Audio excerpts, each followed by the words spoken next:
So thank you so much. After 10 years to accept to be with us here. I would like to move to introducing Professor GAFAITI for those who do not know him. Professor GAFAITI, with about 13 co-authored books and a large number of published articles about post-colonialism, feminism, Islam, Professor GAFAITI is best known as a researcher. He's taught at the universities of Sidi Bel Abbas and Oran and several European and American universities. Former editor-in-chief of Nouvelles Études Francophones, which is a journal edited by the Conseil International d'Études Francophones. From 2009 to 2011, he directs since 2000 the collection Études Transnational Francophones et Comparées chez l'Harmattan, Paris, Budapest, Turin, Afrique. He is also a bilingual poet with published collections of poetry for which he won several prizes. His creative works and prizes include Survivants de la défaite, La braise de l'aube, La tentation du désert, The Temptation of the Desert, Le retour des damnés, Gorge tranchée du soleil, The slit throat of the sun. He won, as I have said earlier, several prizes. This includes Prix européen Charles Carrère de poésie francophone in 2015 and Premier Prix Premio Special Fanti delle Grazie. And sorry for my bad Italian pronunciation again, in 2007, Premier Prix pour la traduction italienne au Premio Toronto, finaliste au Prix international de poésie Camaiore et finaliste au Prix international de Field of Rally Over Cover, scriva pour l'introduction 2006. So without much delay, Professor GAFAITI, thank you again so much for accepting to be with us today.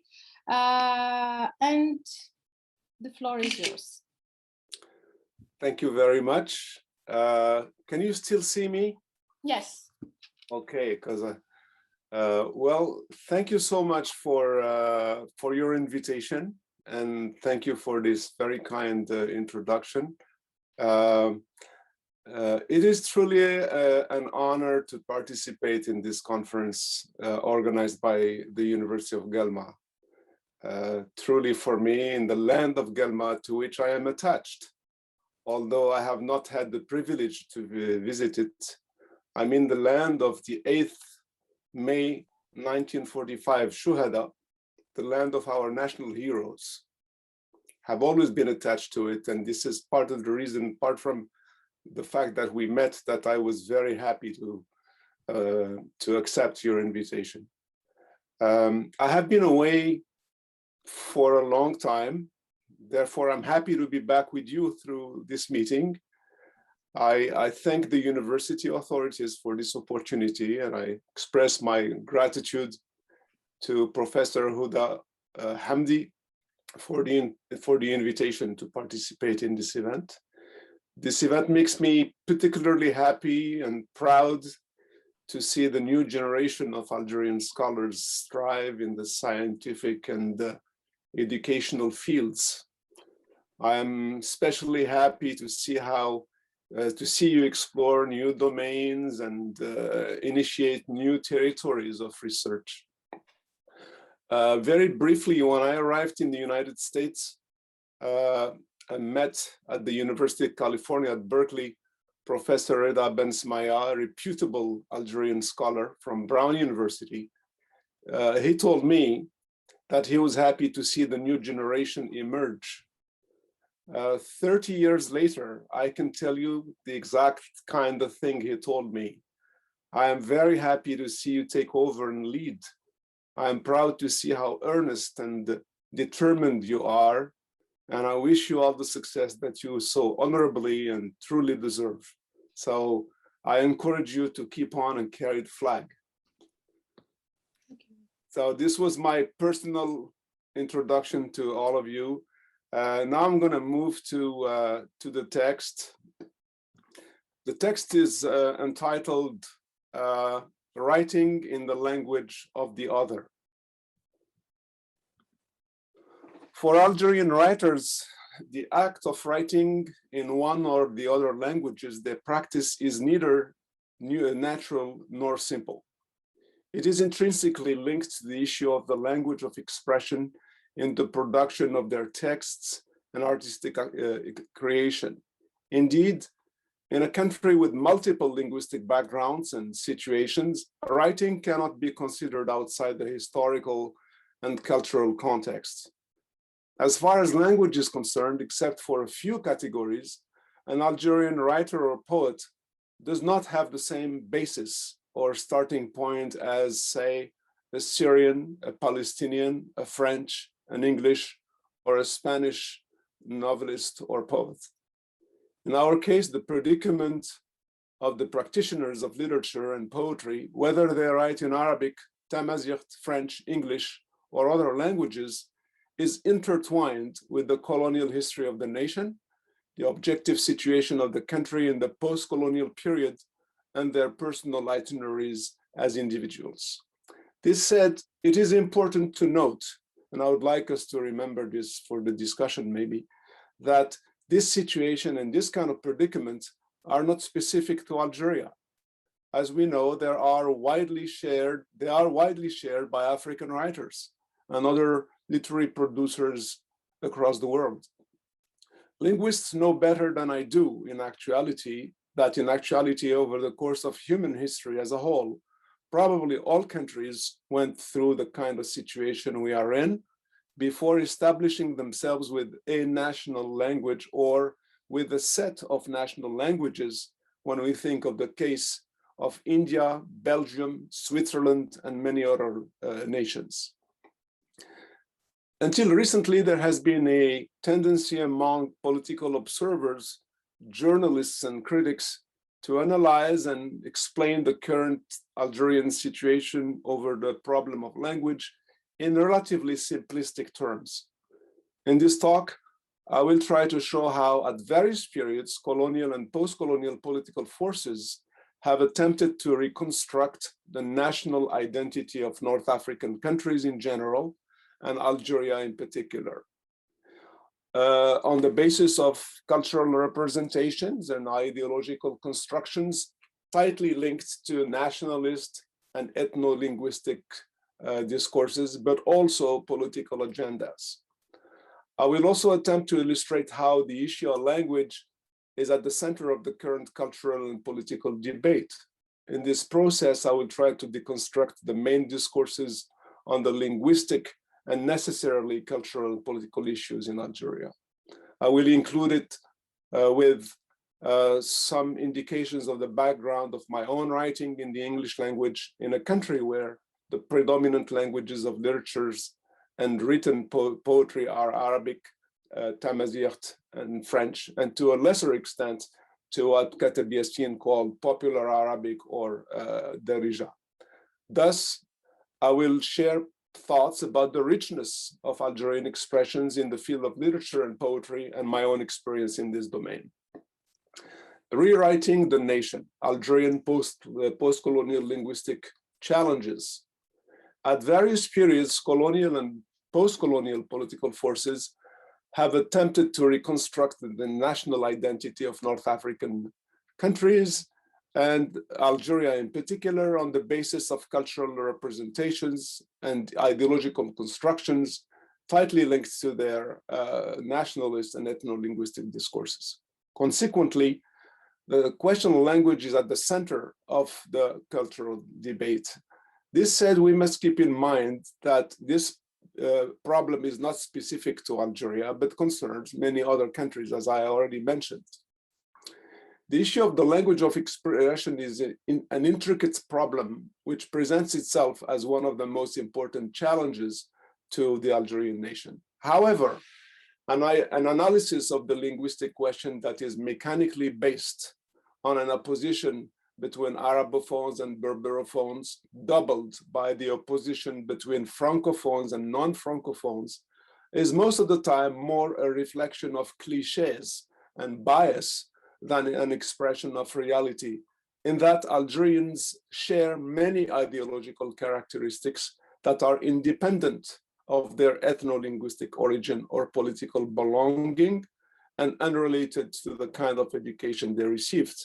Indeed, if many issues seem to divide them and cause them to oppose each other, it is also true that many factors unite them and contributes to a cultural and national consensus that most of them share. And this is important for us to remember as a people.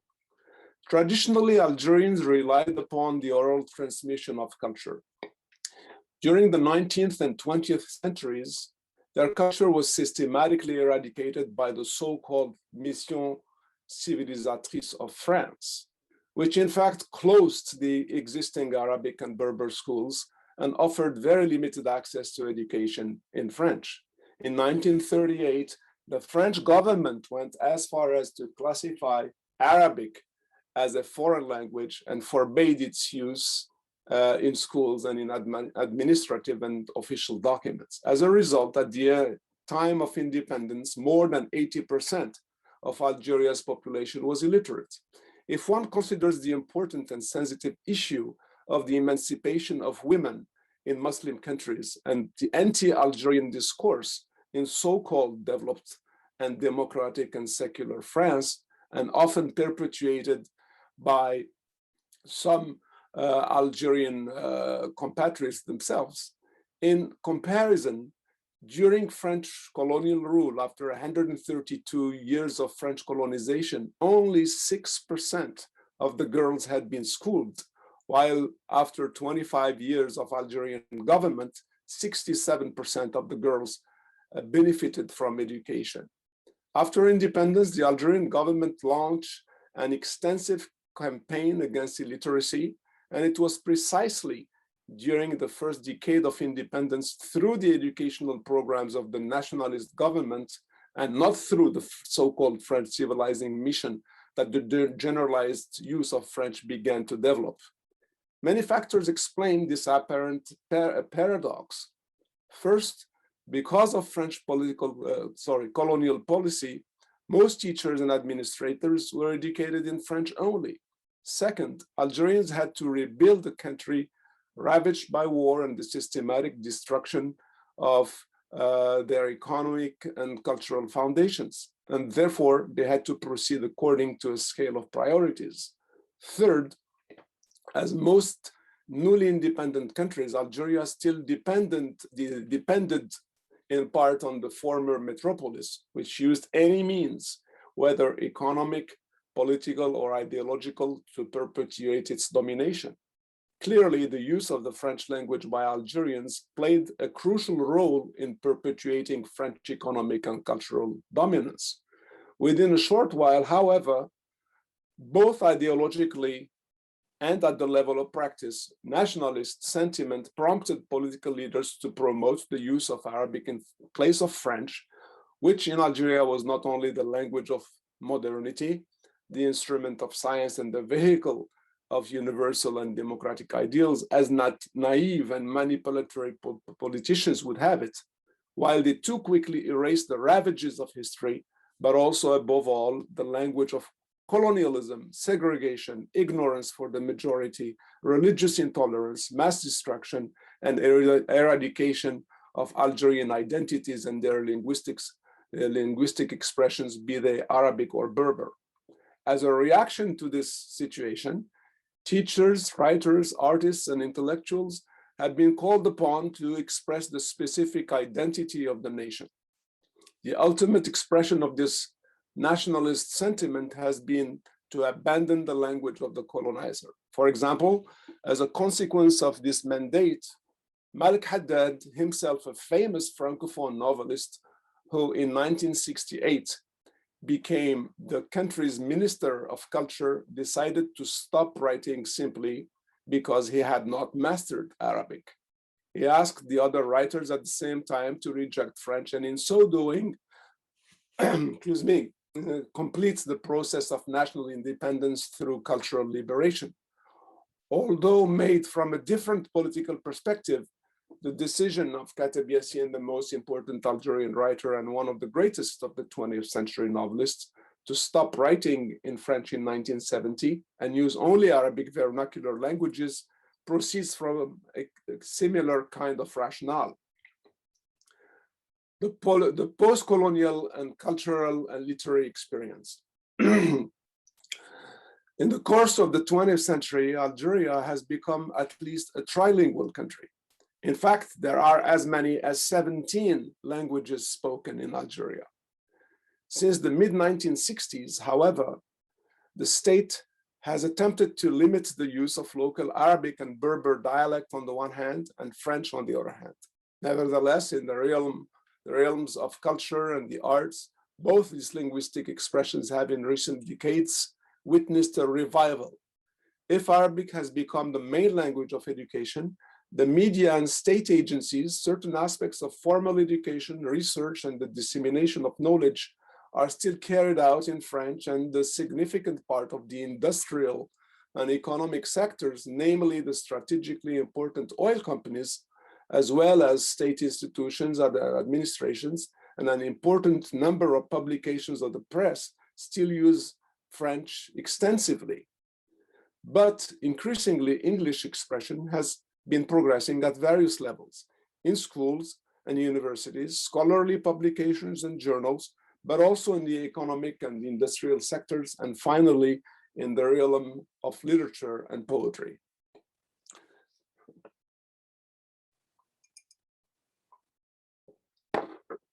In this context, the culture of my generation was marked in many ways, but mainly by two important currents. The first, fundamental, was the continuation of the process of liberation of our country.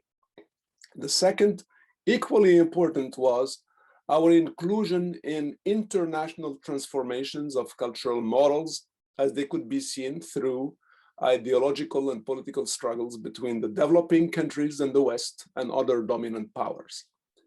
In the case of the first current, it was a question of distinguishing itself from the French cultural domination, which had marked mainly in the cities and among the educated population, the Algerian society. To this extent, the reappropriation of our identity proceeded from a distancing from French discourse and from the linguistic domination of France. In the case of the second current, we opened ourselves up to the culture and art of the Arab Muslim world at the same time as to the counterculture that was taking shape with the Beat Generation movement and the hippie movement that emerged in the United States and then impacted Europe and through Western mediation, North Africa. Of course, Algeria being culturally rich and multiple, its population diverse and its social groups different, these elements were more or less true or strong depending on the social, cultural, and ideological belonging of one or the other. In my case, having discovered literatures other than French literature at a young age, I had developed an interest in the texts of German, Arab, Asian, Russian, English, and American writers and poets. At the same time, in the 60s, the Anglo-Saxon song and the folk culture, as well as the pop music and the American rock swept over the world. The combination of these elements meant that while I maintained an attachment to my Algerian identity and an interest in French culture, I felt the need to discover other cultures, and in particular, English and American cultures. This led me to finally choose to pursue my university studies on the literatures and cultures of these countries. While at the University of Oran, I completed the BA in English. Following that, I read for a postgraduate diploma in English in London, and I undertook an MA in English and American Literatures and Civilization at the University of Kent at Canterbury. For various reasons, at some point, I ultimately wrote my doctoral dissertation in Francophone studies and graduated from the University of Paris while teaching simultaneously English at the University of Sidi Bel Abbes and comparative literature at the University of Oran, and holding several administrative positions. In this perspective, I gradually bathed in the text of English and American authors and practiced regularly the language of Shakespeare and Walt Whitman. At the same time, I was rocked by the songs of the Beatles, Bob Dylan, Joan Baez, Leonard Cohen, Joni Mitchell, and many other protest singers who were inspired by the great classical authors that I had studied at the University of Oran and in the United Kingdom, but who renewed the poetic word and songs by inscribing them in modernity and a revolutionary approach in terms of content and style. Translation of the imaginary in the language of the other. In light of this, I did not write my first poems and songs in Arabic or in French, but in English. This transcultural and translinguistic conception led me to translate and to sing in Arabic songs by some authors, including Leonard Cohen, one of my favorite authors and singers. I think that a good example of multiculturalism, linguistic richness, and humanistic vision of culture is given by the fact that as a young student, in the case of the famous song, The Partisan, for example, a French wrote the song during the war against the Germans.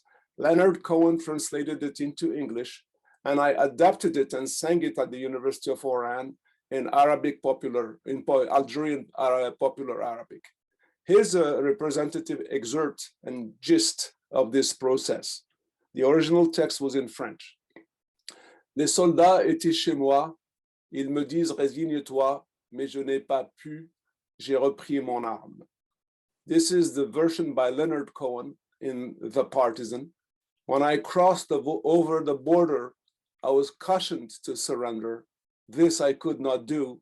I took my arms and vanished. And here's my translation titled Al-Mujahid. العسكر دخلوا داري العسكر دخلوا أرضي زادوا حرقوا داري قتلوا كل أحبابي أرفدت سلاحي. The song goes on and the translation goes on. So as time went by, I wrote poems increasingly in both English and French. This led to the publication of my first 3 bilingual collections of poetry.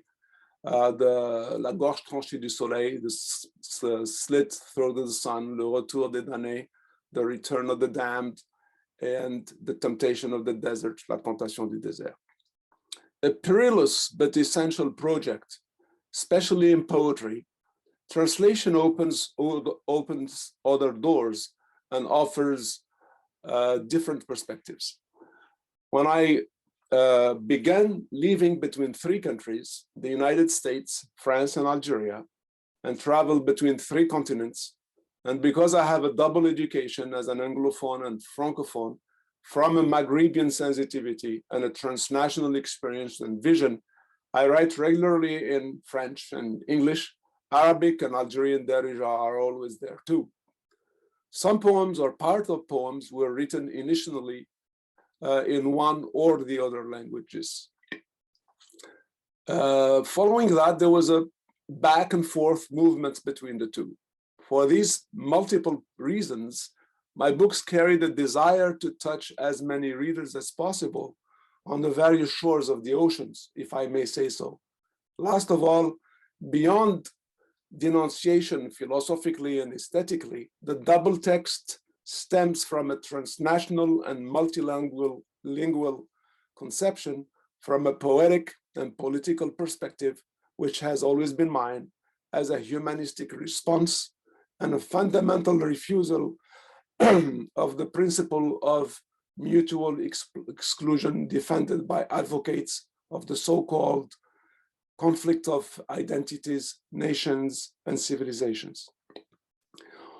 Although the historical background and socio-cultural context are important, I think that we need not always politicize or systematically politicize the question of language and the choices of expression. After all, it is notably known that Joseph Conrad, one of the most important writers in the English language, was Polish. Samuel Beckett was Irish and was awarded the Nobel Prize for writing in French. And so was Eugen Ionesco from Romania. Nevertheless, they each chose to write in a foreign language, English for the first and French for the other 2. Conrad is one of the most important writers in the language of Shakespeare, and Beckett was awarded the Nobel Prize for his work in both English and the language of Molière. Our elders, Mohammed Dib, who worked at some point as English translator, and Katib Yassin were both significantly influenced by American literature, namely John Steinbeck for the first and William Faulkner for the latter. For example, it is impossible to understand the work of Mohammed Dib if you don't read The Grapes of Wrath by John Steinbeck. And Mohammed Dib thought that the situation in Algeria in the 30s was very similar to the situation of the Black people and the proletariat in the United States. Similarly, you cannot understand the work of Katib Yassin if you don't have a knowledge of the work of William Faulkner, who influenced him very directly. Katib Yassin, with whom I did a book of interviews, told me that he saw the situation of the Black people in America described by Faulkner as very similar to the situation of the Algerians under French rule. Currently, there are numerous writers of Algerian origin who write in Arabic, Tamazight, and French, but also in English, German, Dutch, Italian, and other languages. In conclusion, my practice as an Algerian poet and scholar writing in English is intrinsically intertwined with the history of my country.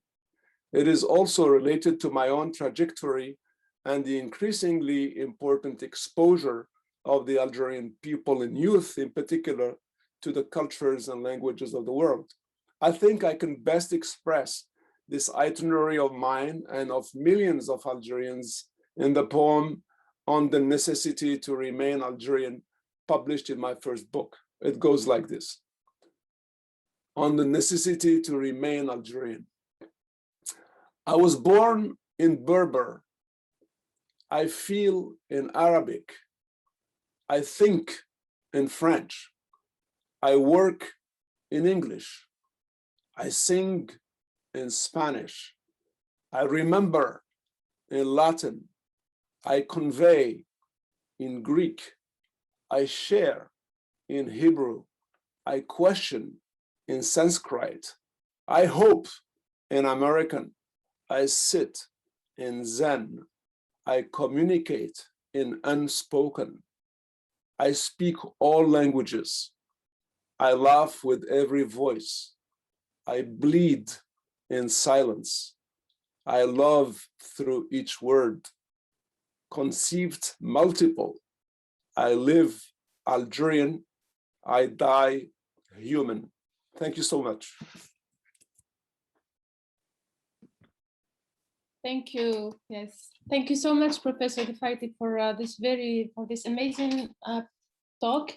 Now, time for discussion. So please, if you have any questions, any comments, any feedback, just try to be a little bit brief so that we have room for everyone to share. Yes, please.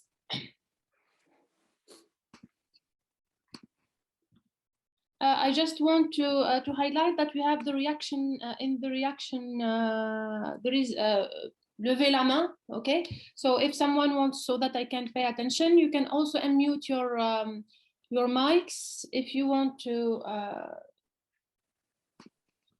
Yes, if you want to. Personally, I have a very to start with. I have a very basic question. I would like to say. And actually, it comes in. Sorry, just no, not yes. In La Gorge Tranchée du Soleil, so the slit throat of the sun. You wrote a kind of opening where you write, poetry proceeds from a need and an urgency daily. It is verdict. It would have been impossible not to write. Can you please extend a little bit on this idea of poetry being a kind of emergency for you? You know, what comes to mind very quickly are two things. You know, Franz Kafka, here's another example, Jewish Czech writer in German. He wrote, he said, écrire, c'est bondir hors du rang des meurtriers. by writing, you escape the groups of murderers. This is the first thing that comes to me. The second one was, my daughter was little and she was going to school, and her teacher asked her, do you know, she asked all the kids, you know, she was maybe 5 or 6 back then, do you know anybody who's a poet? And my daughter, Sarah, says, Papa! So I went to school, and in that school, I took all my handwritings and I took the books published and I explained to the kids how you can write. And there was a kid, an Italian kid or Italian origin, who was extremely aggressive during the class, and the teacher told me that he had a lot of problems. His father was an alcoholic, that there was trouble in the family, and so on and so forth. So I told the kids, you know, when you're happy, you can write a poem. When you're unhappy, you can write a poem. Instead of hating your friend, you can write a poem. The following week, I went to pick up my daughter, and the teacher told me, you know what? It's extraordinary. That child who had been misbehaving a lot came to school with some poems he wrote over the week. You follow me? So in this regard, I see writing, and it's just one mode of expression. You know, the issue is, as René Girard said, là où la parole fait défaut, la violence émerge. We need to express ourselves over the day. And Khatib Yassine told me, all children are poets. The problem is that the family and society tends to bury that, how to say, power of creation that we have. They can be musicians, they can be painters, they can be all sorts of things. So for me, very truly, I had written like everybody when I was younger. But what got me to write again was the Algerian Civil War. I just couldn't take it. So that's how I started to write. And it was just a matter of survival on a day-to-day basis. You know, I was in Algeria when it started, and some of my friends, you know, were killed. You know, Khatib Yassine, sorry, Tahar Jaoud, Allah rahmu, was a very close friend of mine. I saw him basically, he was in my house basically a month before he was killed, you know, and many others. You know, I can mention Youssef Sebti, others who suffered in a different manner, Rashid Mimouni, for example. These are all people I had known very closely, and that's where it stemmed from. But poetry has to be a verdict, in the sense that you don't write poetry to, you can write love songs, etc. That's natural. But poetry, for me, is a process of revelation. Yes. So for you, again, I don't want this to be a kind of just me speaking to Professor. So really feel free to join the discussion. But you referred actually to the Civil War, and reading these. I did have the privilege to read your 2 collections, the ones who were available. The first 2 are really centered on the Civil War. The first 2. Exactly. So we feel that the Civil War really inhabit these texts. You wrote out of a sense of emergency, as you said. Does this act of writing help you as at the personal level? I mean, yes, it did help me for many reasons, because the last year I had to live in different places while I was in Algeria because we were all in danger. And during those times, you know, we were not sure we would be alive the next morning. I saw some people dead on the street. I saw people being killed under my apartment in Oran, friends who were killed in the university and elsewhere in the rest of the country. For example, I remember, just as we speak, this young girl, 16 years old, from in Algiers. This happened. I think her name was Katia. Well, she was assassinated just because she refused to put on the Islamic scarf. Everybody in the neighborhood was, how you say, forced to do it in her neighborhood, at least. And she was assassinated because of that. So I wrote a poem for her. I wrote also a poem about, sorry, many of the friends who died. You know, I wanted that for, it's the long poem, it's the longest poem, L'Algérie, l'art et la mort. I had to pay my respect and pay my tiny homage to the Algerian intellectuals who died. Abdel Qadir Alula, I mentioned Jawout and Sabti and many others. And the other reason was that it was just a matter of survival, because we were so stressed. I used to smoke back then, and I was a regular smoker, like every guy in those times. But then I started speaking up to 2 packs of cigarettes, you know, and I quit, alhamdulillah, more than 30 years ago now. But it was a terrible situation of how do you say, of stress. I had an article that had started on my typewriter. Back then we had no computers, and the page remained in the typewriter for a whole year, and I didn't write anything for a whole year. Instead, I wrote poetry. And when I left for the US, that was another way for me to continue being with my people and continue sharing this. And it's what I did through my teaching and conferences and so forth. So really, poetry has become for me a matter of survival. But that's not just what it is. And that's the reason why the third book, The Temptation of the Desert, is of different nature. It's a transition between that situation and the process of meditation, a process of self-revelation, introspection. And that's the reason why it's this movement from the city to the desert as a representative of nature. And I used to go to a Zen, how do you say, a center, and do some meditation. But it was also in the desert of New Mexico, which reminded me of the Algerian Sahara.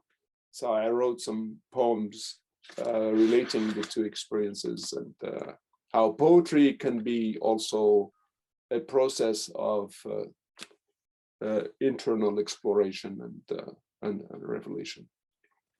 Yes, thank you. I see that both Boutheina and Insaf are raising their hands.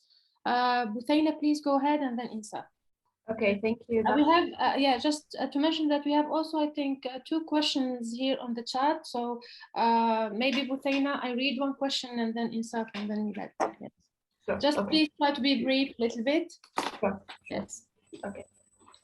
I just want to ask Professor GAFAITI, the lens of my research is to write from the trauma from the trauma perspective. Yes. I'm trying to analyze some of three women writers. One of them is Algerian, Malika Muqaddam. And one of the characteristics of trauma is to resist language and to resist writing. How did you transcend this trauma that you saw your friends and people that you knew in the course of your life being killed or being gone?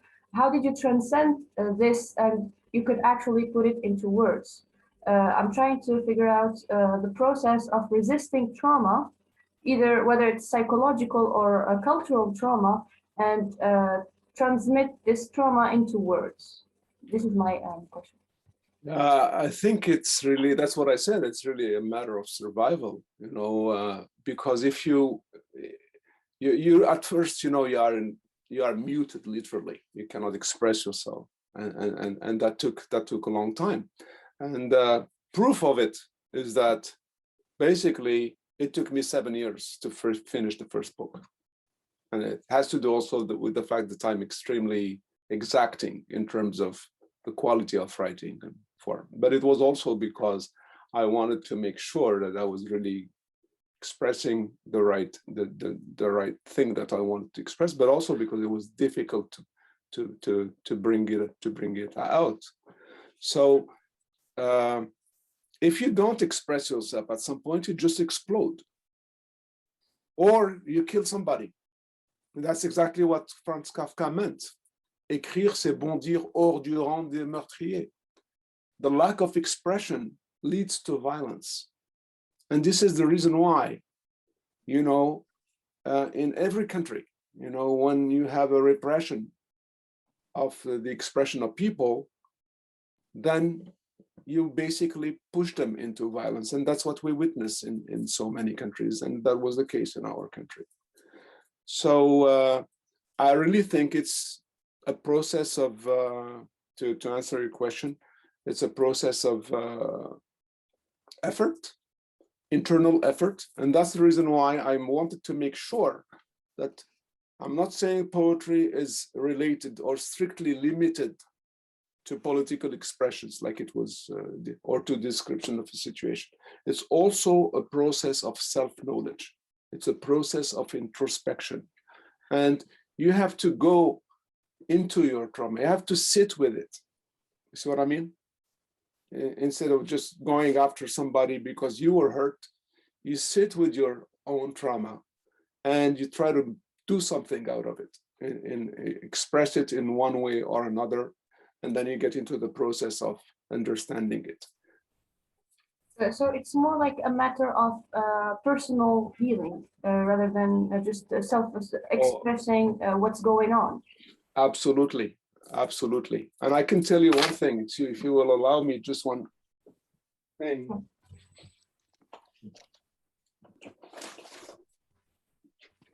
Okay, guys, this is a scoop. Okay, this is my first novel. This is my first novel. I was about to ask the question. Yes. Yeah. So this is my first novel about the 20 years of the situation Algeria has known under the rule of Bouteflika. But it's not directly political. I want it to be a more universal perspective.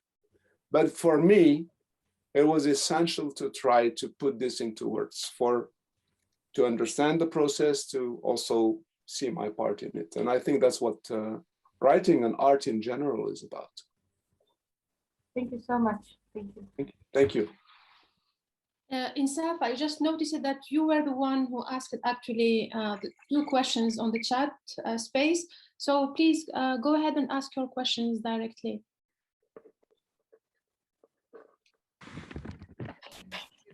I have a very bad sore throat. Can you please read it instead? Yeah, okay, no worries. Okay, just a second, please. Let me see. The first question is like a kind of creative writing workshop. So please, so I quote, please excuse me if my question is out of topic, but you mentioned earlier the importance of multilingualism in writing and how your first works were in English, not your mother tongue. Can you please share 3 tips on how to use a foreign language to express yourself without feeling like you are assimilating? So this was then the first question. And her second question, I would like to share the 2 questions, and then you can find them as well in the chat space. We have discussed the concept of a 3rd code before, but as someone who attempts writing, the one question I keep asking myself is why is it that I prefer to write in English while I appropriate the settings, characters, and even plot intentionally to my own culture? Okay, for the first question,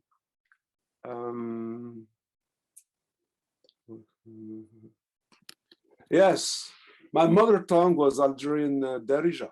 That's one thing. And this is the reason why I did the songs in Darija. I mentioned the song that I translated, but there are also songs that I wrote in Darija. How do you say, the generation that I belong to was trained essentially in French. And I explained how I switched to to English. So for me, English was an opening to a more universal perspective. I wanted to keep the personal dimension through the songs in Darija. As far as writing was concerned, it has to do with the training. It has to do with the fact that I wanted to reach a larger public, larger readership, and that's what led to that. As for the second question, the third code, why is it that I write? So, do you prefer yourself to write in English? Is that what I understand? Insaf? Hello? Yes, exactly, she says. Apparently she has a problem with her mic. This is why she's writing. But she answers, yes, exactly. I will be her voice. Okay, thank you. Well, it feels more authentic, she says. I think it has to do with personal itineraries. There are, for example, even though I worked in French as well as in English, when it comes to poetry, for example, I do not relate as easily to poetry in French as I relate to poetry in English. I think it has to do also with the training. It has to do with personal tastes. It has to do with also the structure of every language. At the same time, and I may surprise you, sometimes when I hear some reciting of the Quran in Arabic, I'm so sensitive to it that I have even tears. You know, the beauty of the recitation, especially by Abdul Wahab, for example, because my father, you know, got me used to it. You know, that's what I tell my kids. And they tell me about the Arabic language. I said to them, if you really know the Arabic language, the best thing to do is to listen to the Arabic language, listen to the poetry. Most people don't know that Arabic is the most important poetry in the whole planet, you know, in terms of, how do you say, dissemination, in terms of quantity of poets. So I guess I still stick to the idea that we express ourselves in more than one language, and it depends on every individual's itinerary. Yes, thank you. Dr. Bouguessa? Good morning, doctor. Yes? Let me hear you. How are you? I'm good, thank you. I'm very happy to be here with you guys. Sir, trust me, I'm trembling while you were speaking. I've been working on case studies. Bear with me because I'm really trembling. Sorry. I worked on Booker T. Washington, on Amiri Baraka, on Richard Wright, and I see a little bit of these people in you. While you were, trust me, sir, when you were reciting your poetry, I really saw Amiri Baraka in you. Oh, So, really? trust me, sir, trust me. Oh, You're going to be, this is an honor. You're going to be my next case study, trust me. Okay, well, it would be an honor. I'd be delighted. The honor is mine, trust me. I have never talked to a scholar like you directly. I always wrote and analyzed their works, but to meet in person, it's really a privilege. Well, the culprit is Houda. Yes, I'm going to go specially to pay her a visit just to thank her for this opportunity. Trust me. We have to thank her. We both have to thank her for this. Yes. Sir, my question is, yes, sir, as an Algerian who has encountered Arabic, French, English, and writing in all these languages, sir, as an Algerian scholar living in the US, what do you see? How can you express your feelings about Algeria now? Do you miss it? Do you miss coming back to settle in Algeria, or you just prefer like Booker T. Washington and like Richard Wright to settle in the US till the end of times?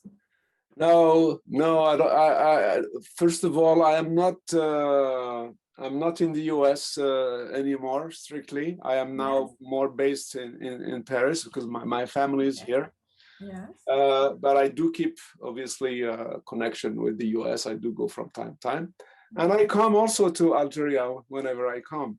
Yes. Not as often as I wish, unfortunately, because my parents are deceased and part of my family are abroad. But I still have a house at home, and nothing can replace Algeria in my heart. And I was very happy to see this morning that the borders are open again, as how you say, off June 1st. And this took me back to our discussion yesterday, where I don't want to diverge the discussion in this direction, you know. Yes. 5 flights a week. Yeah. One to Tunisia next door, we have a border. Yes. One to Spain, one to Turkey, and 2 to France. Yes. That's what we were talking about yesterday. Yes. Yes. It's not us, the linguists, it's the government. Yes. So anyway, to go back to what you're saying, no, I have an ongoing attachment to my country. I have my family there, and I you know, whenever I go to to Algeria, I'm so delighted. The situation is there. I adapt to different situations. I have always done.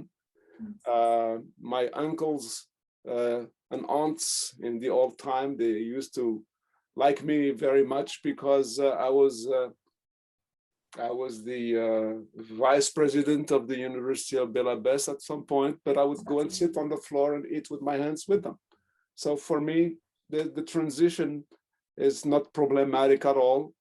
And I have kept a lot of connections with my friends there. I have a lot of friends who are university professors. So, And in Oran, in Belabès, in Mostaganem, Algiers. So I do keep the connection, and I do continue to collaborate. For example, there's some of you may know Yahya Bel-Askari, who he's a novelist, and he participates. He's part of the board of a journal based in Paris called Approximating. You know, Approximating was an Algerian writer from the antiquity who wrote in Latin. And it's a very important journal. And I collaborate with that journal. But he also did a book recently in Algiers, and I collaborate with my colleagues. So that's my way of staying on. I also publish in the book series that I direct here in Paris. I publish Algerian writers, and I try to help the young generation as much as I can. If you may allow my question, Professor. Yes. I worked on the issue of double consciousness. It was proposed by Dubois. Yes. So as a scholar living in France, UK, America, have you experienced that, or you were not torn between two cultures, your own culture? In my case, and I think the case of many Algerians, it's not a double consciousness, it's a multiple consciousness. It's more than, you know, the same day we speak Tamazight, we speak Arabic, we speak French, we speak English, Italian, same day in the same conversation. We all do that, you all do that. That's for one thing. And I really truly believe that for a long time, the system tried to close us down into one identity. And that's not what we are. That's what my poem that I shared with you. Remember the paradox of the title, on the necessity to remain Algerian. See what I mean? Yes. I have all this diversity of who I am and who we are, but I still remain Algerian. That's what it is to be Algerian. It's not to be closed down. We have always been open in actuality. Always, we have been at the crossroads of three continents, many cultures, many languages, many histories. And we had this period in our history where we had to react to the domination that wanted to erase us. And that's why we had this, monolithic, if you wish, perspective and reaction. But I think now we are in the process, and we can see it, you know, in what the movement that's going on in Algeria. we are in this process where we are reclaiming our identity, reclaiming our diversity, reclaiming everything, you know, everything that we are. So I have no issues with double conscience. I think that's what it is to be human. Thank you, Professor. And Dr. Hamdi, you drew our attention to the point that in Algeria, our departments are separated. English students do not read in French, and Arabic students do not know any writer in French or English, and the same for us. I have never read in Arabic, and I have never known any writer who is Algerian writing either in French or in Arabic. I only concentrated on British American, African American, Asian American, which is related to my research. So thank you, Dr. Hamdi, for drawing our attention to this. So it's like a message for us now to collaborate with other departments, to encourage departments to work together, to enlighten students, to show them that Algerians do write in French, Arabic, and English. They have writings worth reading. So thank you very much, Dr. Hamdi. And you changed my life with the publication of, yes, doctor, yes, you changed my perspective, and it's opened a very big door to the next research I'm going to do. So thank you very much. And Professor GAFAITI, thank you very much for your answering my questions. Thank you. Yes, thank you so much. My last question, actually you answered it because I wanted to ask you if you have any further projects, and you said that actually you are about to publish a novel, which is really a great news. Which language? Just is it in French or? The novel is in French. The novel is in French because I am here, and to tell you the truth, I have this publisher. I have now 4 collections of poetry in progress. One is finished, and three others are in progress. And I have been fighting with him because I wanted the bilingual publication, and he said that he's resisting it. And then he said to me, a novel would not be how do you say at all selling in France if I write it in English. It has to be published in an Anglophone world, Anglophone, how do you say, country. So what I think of doing is finish. Process of writing, as you know, is complex.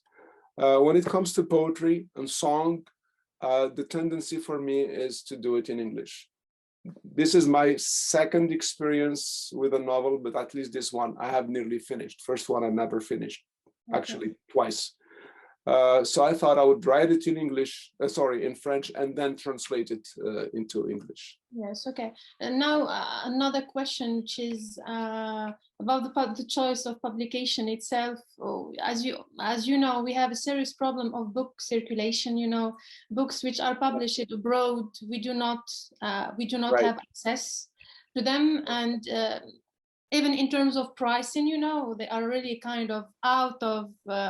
Have you thought about the kind of double publication, co-editing, like something like publishing in France and at the same time republishing? I'm advocating for. Yes. You know what? I have some friends have. I have thought about it. Some friends have mentioned it, and I really would like to do that. I already published. You know, I started publishing in Algeria, as you know. You know. In the old times when I started, you know, I published with a publisher in Algiers, you know, Les Éditions La Fomique. That's where I started.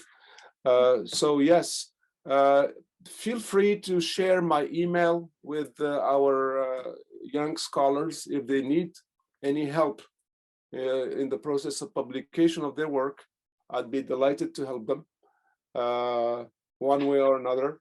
And as for me, I definitely would love a co-edition with an Algerian press, and I did mention this to my current publisher.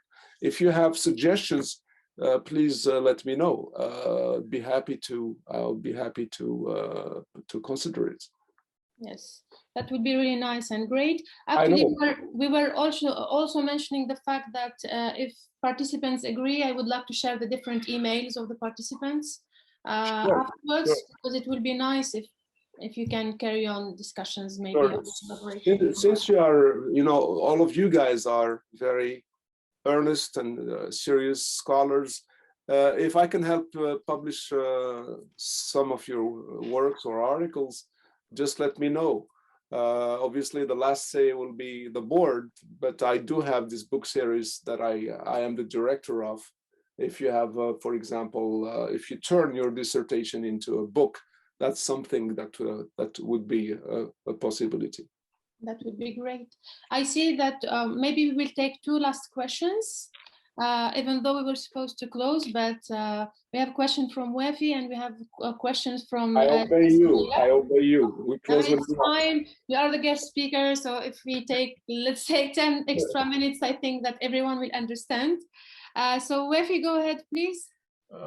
First, thank you for giving us such opportunity to be with such a great scholar as Mr. Hafid GAFAITI. I feel humbled with his presence. First, I have two questions actually. Yes. You have written in English and in Arabic language your poems. And French also.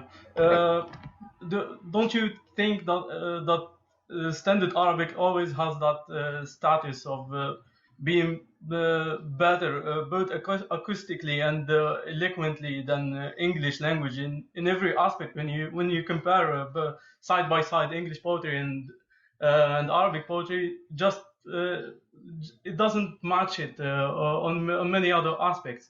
Also, why don't you write in standard or classic Arabic? And I don't know if you have ever written anything in modern standard or even in classic Arabic, or if you intend to write something in that language in the future. The answer is very simple. I was not trained in Arabic. The Arabic I know is the Arabic that I learned by myself. And in my generation, as I said, we were mostly we had 1 hour of Arabic a week. So we were mostly trained in French. And I think that in order to write poetry, especially to write poetry, you have to master the language at a very high level. I can write some poems, in Arabic, in standard Arabic. But I think that the mastery is so high. How can I do something that would be at the level of Mahmoud Darwish or Adonis, for example? I think, and I have always set standards very high, in the writing process. So that's the reason why. But I may surprise you. It is not impossible. Or maybe my children will do it because they are learning Arabic more seriously. Yes, thank you, Professor Salsabila. Yes. Good morning, everyone. I hope all is well. So, Professor GAFAITI, thank you very much for this rich and heartfelt discussion and presentation. As inspiring as it is to see an Algerian scholar somehow opening his chakras of expression, I can't help but wonder, what does it take for more Algerian authors to emerge on the global scene?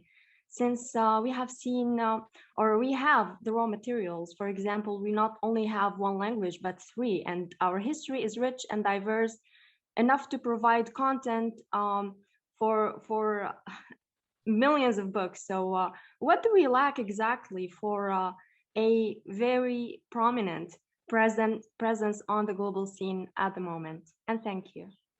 Thank you for your question. I think you're pessimistic. I think you're pessimistic because we have a lot of Algerian writers who are established.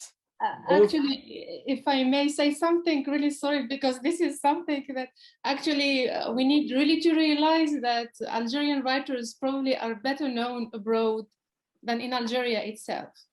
this is something sad, but we have really very prominent names which are received everywhere, academically speaking and critically speaking, and but who are completely unknown, except for very close circles. They remain unknown. So sorry, Professor, I really interrupted you, because I wanted to highlight this. Thank you. Because Yeah, it has to do with the status of literature in the country, for one thing. In order to promote literature, you must have a body of criticism.